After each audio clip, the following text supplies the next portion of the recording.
Hey guys, I'm Jacqueline. And I'm Marcella. And we are waiting for our train to go into the city to go see Ritual Me. Yay! We're gonna go get Glittering Court. And we're so excited. Some of our Bloodline and Vampire Academy books signed, hopefully. Yeah. I'm so excited to meet her. We bought 3 books to get signed, but we don't know how many she's actually going to sign.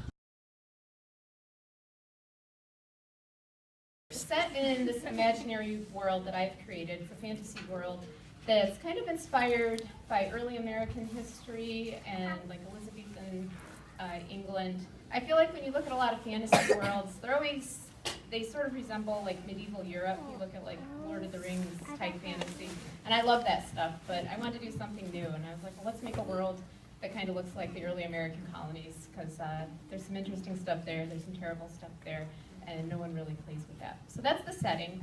And it follows this sort of school, sort of business in which girls who come from poor backgrounds, who don't have many prospects, are taken in by the school, and they're kind of trained up to be ladies.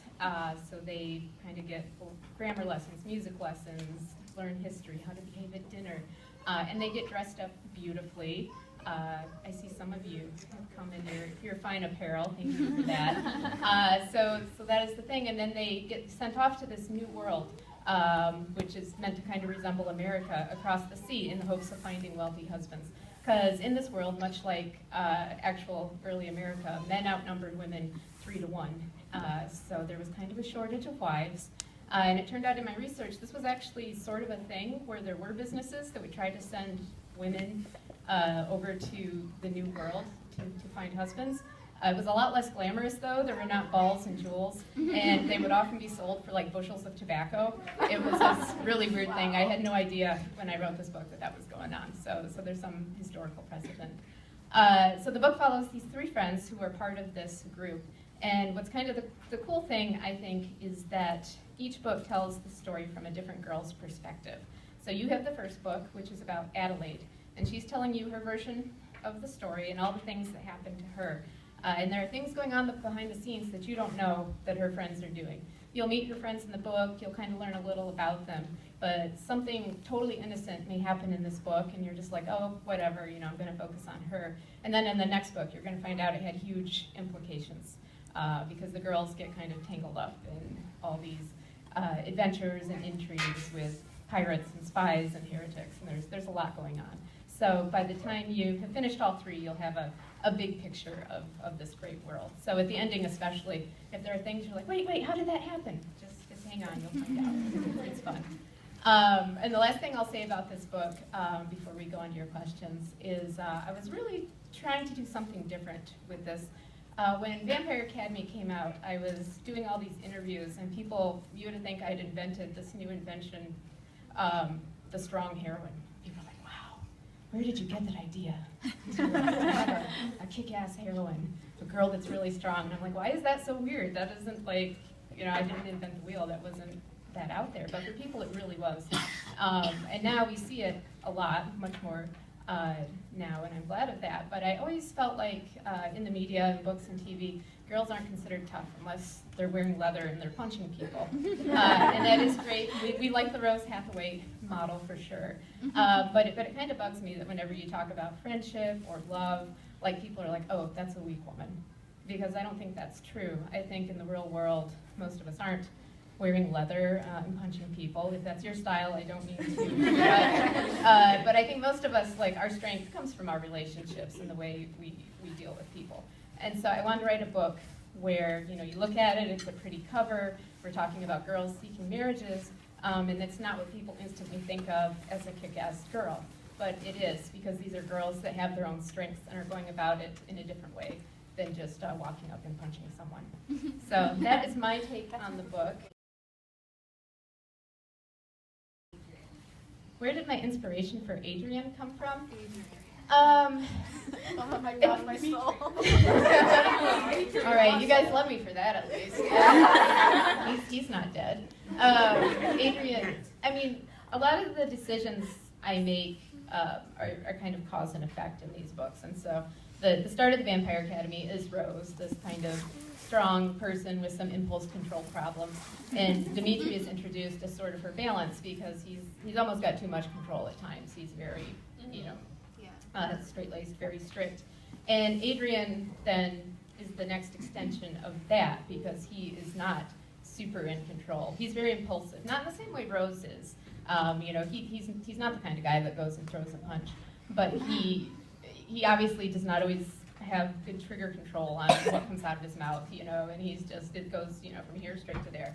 And so it was meant to be a contrast to Dimitri. You know, here is Rose and she's got these different choices before her. So they all kind of played off of each other. And then Adrian sort of ended up taking on a life of his own. Great. He's fun to write. I don't have, like, people are like, who's your favorite character? And I'm like, I can't play favorites. But he's definitely one of my favorites to write, for sure. Vampire Academy world, not at the moment. There's other projects on the plate. Glittering Court, first and foremost. God help me if I don't finish Age of X. So, you know, there's those.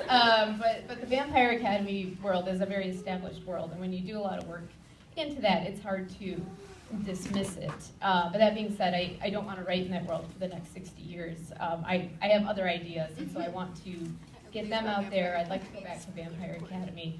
You know, I could continue with characters that are established. You know, there's always fun to pick some side character that has a great backstory. You know, wouldn't it be cool to do their story?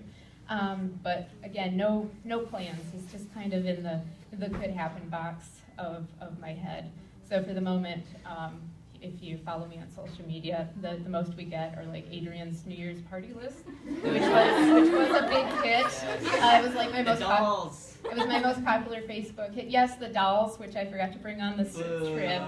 They got a bigger following than I expected for cheap dolls that I cobbled together and had no clothes for. Like, party clothes are only pink.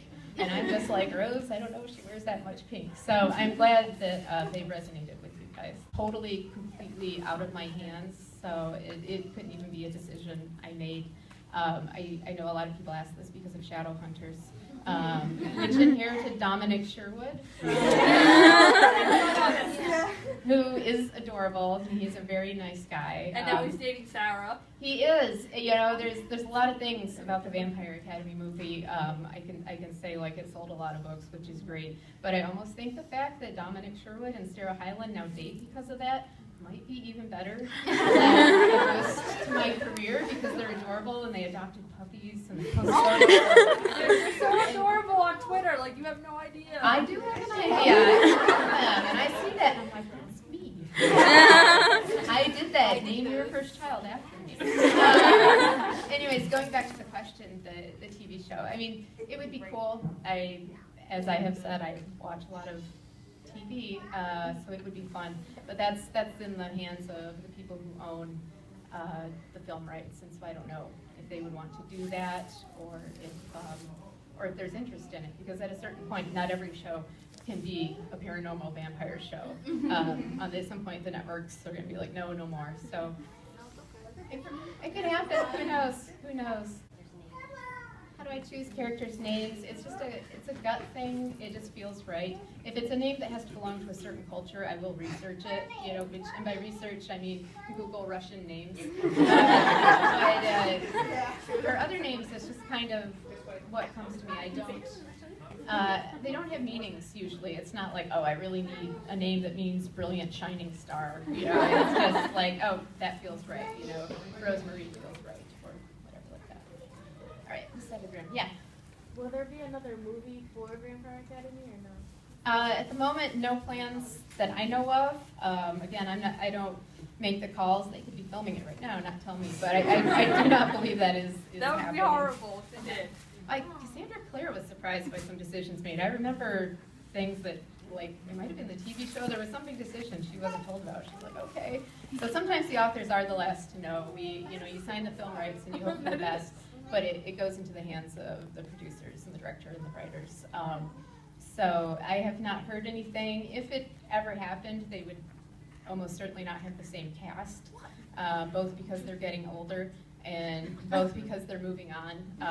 Like, I don't think Dominic Sherwood could come back. The question is, what houses from Hogwarts would the characters in my books be from?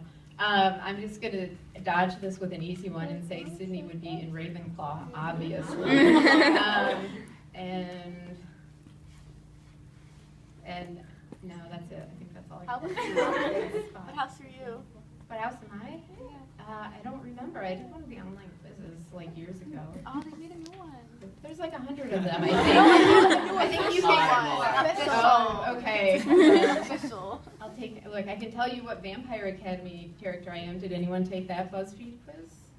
I think I did. I did. Yeah, I thought you took took it. some fans.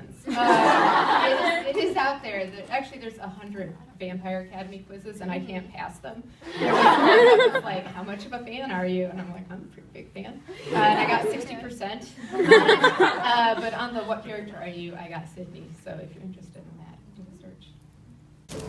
Hi We guys! just got off the train. We're going home. We just saw Rochelle Mead. She was so cool. We talked about the 100 with her. She ships Blark. Yeah, We she was bonded over really that. nice. Her line was going really fast, but she was cool. Yeah, the only thing we had to say is it was a really fast line. Yeah. Like they kind of Like we didn't really get to talk to her as much as we wanted to. We talked about Bellamy and Adrian hanging out. And Yeah, Dimitri.